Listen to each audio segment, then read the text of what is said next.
Le mercato d'été est souvent un supplice pour les supporters parisiens. Pourquoi le PSG ne recrute pas? Pourquoi il n'y a pas de doublure par-ci? Pourquoi il n'y a pas de doublure par-là?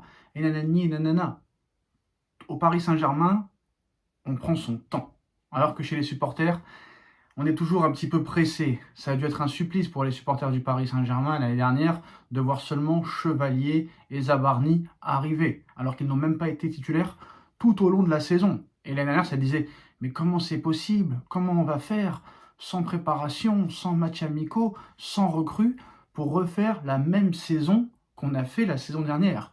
Et pourtant, après avoir remporté cette première Ligue des Champions en 2025, un an plus tard, et même sans mercato, sans préparation, sans repos, sans matchs amicaux, le Paris Saint-Germain faisait le back-to-back. Mais là, obligation de mercato. Kanginli est parti, Gonzalo Ramos est parti, Barcola va partir. Tu es dans l'obligation de recruter, et c'est ce qui a été fait.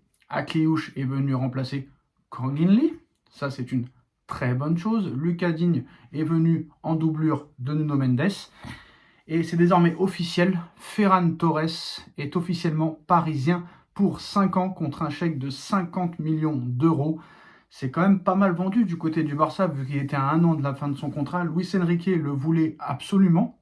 Alors sachant que Ferran Torres aurait changé d'avis, parce qu'il y a quand même un mois, il disait qu'il s'en foutait de ce qui se passait au Paris Saint-Germain avant le match contre le Cap-Vert. Et là, d'un seul coup, il est parisien. Donc peut-être que même ceux qui ne veulent pas venir au Paris Saint-Germain peuvent arriver au Paris Saint-Germain. Tout est possible.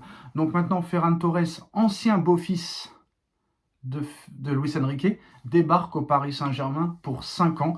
Il est attendu demain pour passer sa visite médicale, mais même peut-être aujourd'hui pour passer sa visite médicale et signer son contrat de 5 ans pour un montant de 50 millions d'euros. Il vient officiellement remplacer Gonzalo Ramos qui avait quitté le Paris Saint-Germain pour l'AC Milan. Franchement, Ferran Torres, 26 ans, champion d'Europe avec l'Espagne, vainqueur de la Ligue des Nations avec l'Espagne, vainqueur de la Coupe du Monde, finaliste, buteur en finale, excusez-moi, buteur en finale de Coupe du Monde contre l'Argentine de Messi. Tu l'as pour 50 millions d'euros à 26 ans, on n'est pas loin quand même de la masterclass. Bravo Monsieur Campos, bravo Monsieur Lucho Luis Enrique et bravo Monsieur Nasser Al-Khelaifi. Qu'est-ce que je dois dire? À l'époque, Ferran Torres, on l'aurait acheté 120 millions d'euros. Là, tu l'as pour 3 fois moins cher. Donc, moi, je suis impatient de voir Ferran Torres sur le terrain. J'espère que ça va pas se passer comme Marco Asensio à l'époque. C'est un petit peu le même profil. Ou Jesse en 2016, qui venait du Real Madrid. J'espère vraiment que ça va pas se passer comme ça. Mais là, à la différence de ces joueurs-là, là, tu as un réel coach. Tu as un réel coach. Et Asensio, à l'époque, quand il débarque au PSG, c'est pas Luis Enrique qui le veut. Là, c'est Lucho Luis Enrique qui a absolument tout fait pour recruter Ferran Torres. Donc maintenant, j'espère que ça finira pas non plus comme Chevalier, comme Ugarte, et comme d'autres qui ont été des fois aussi amenés par Luis Enrique, parce que Luis Enrique ne s'est pas toujours, n'a pas toujours fait un sans faute pendant les mercatos d'été. Hein. Voilà, il y a certains joueurs quand même qui n'ont pas réussi au Paris Saint-Germain et qui étaient demandés par Monsieur Luis Enrique. Donc Ferran Torres, c'est fait, visite médicale aujourd'hui, contrat de 5 ans, 55 millions d'euros, 50 millions d'euros même pour être précis. Alors on a vu aussi que Mika Götze va rejoindre le Paris Saint-Germain pour 55 millions d'euros dans les prochains jours. Il est sûr et certain que du côté de l'Ajax, Mika Götze ne sera plus un joueur du club dans les prochaines heures. Il ne jouera pas le prochain match de championnat hollandais ce week-end et Mika Götze devrait débarquer ce week-end pour rejoindre le Paris Saint-Germain et signer son contrat de 5 ans pour 55 millions d'euros. Joueur de 19 ans, j'ai envie de te dire là aussi c'est une masterclass. Liverpool, le Bayern, Manchester United étaient intéressés par le joueur. Et Luis Campos et Luis Enrique travaillent sur ce dossier en sous-marin depuis plus de 2 mois maintenant. Et aucune presse n'était au courant de cette rumeur. La presse est passée complètement à côté de ce mercato 2026. Très clair, très net, très précis.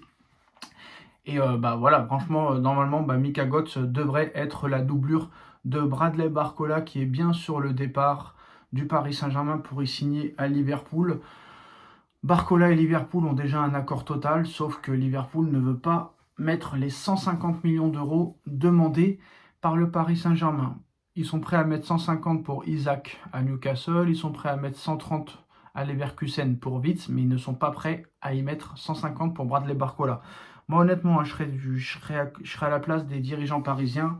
Je ne le vends pas à moins de 150 millions d'euros. Parce que je suis désolé, quand un mec comme Diomandé a été acheté 140 millions d'euros, un mec comme Isaac, qui n'a jamais rien prouvé, est vendu 150 millions d'euros, un mec comme Florian Wirtz est vendu 130, je suis désolé, on parle d'un mec, Bradley Barcola, qui a remporté 4 Coupes d'Europe en 2 ans, qui a remporté une Coupe intercontinentale, 3 Ligue 1, 3 trophées des champions.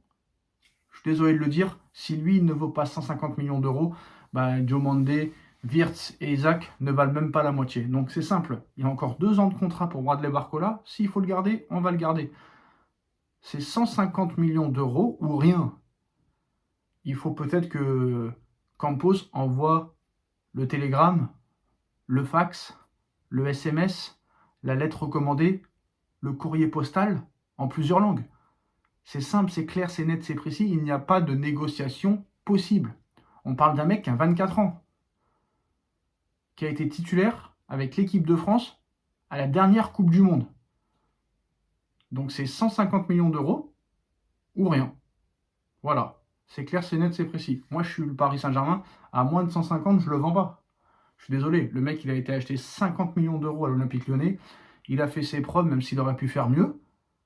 Donc s'ils peuvent balancer 150 sur Isaac et 150 sur Wirtz, ils peuvent mettre 150 sur Bradley Barcola.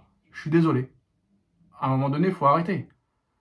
Donc voilà, très clairement, nous, on a décidé de ne plus faire les pigeons maintenant. On a décidé d'être sérieux, de ne plus donner des salaires mirobolants, de réaliser des transferts mirobolants. Maintenant, c'est simple, hein, il y a un salary cap au Paris Saint-Germain. Il n'y aura plus de transferts à plus de 80 millions d'euros. Voilà, ça c'est vraiment la limite. La limite. Si c'est au-dessus de 80, il faut vraiment que ce soit un joueur exceptionnel.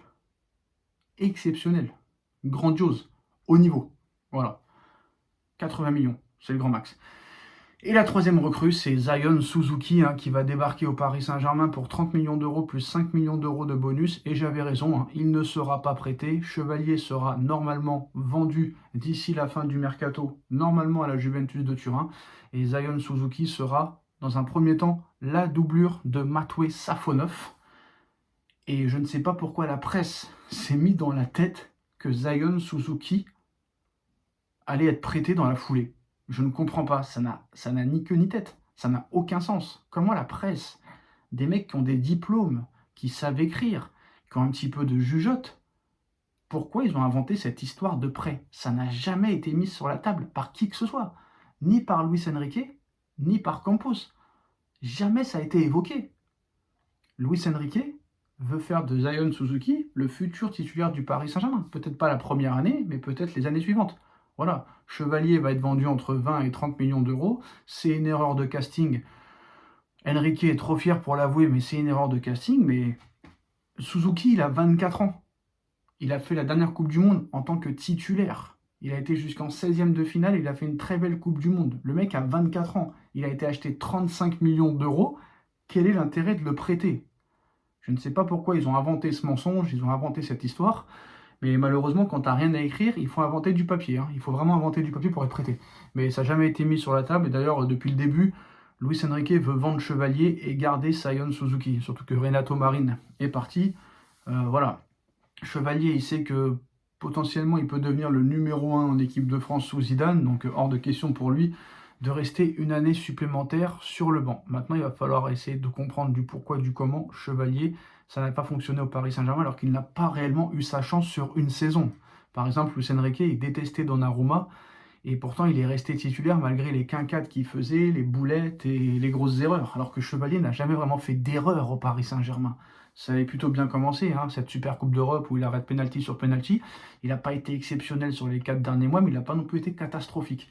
Donc voilà. Est-ce que la presse un jour va essayer de faire son travail? On ne sait pas. Mais en tout cas, quoi qu'il en soit, Zion Suzuki ne sera pas prêté et sera dans un premier temps numéro 2 de Safonov. Donc voilà, Ferran Torres, Mika Götze, Zion Suzuki au Paris Saint-Germain, c'est fait. Dites-moi en commentaire ce que vous en pensez et à très vite pour une nouvelle vidéo. Tchuss.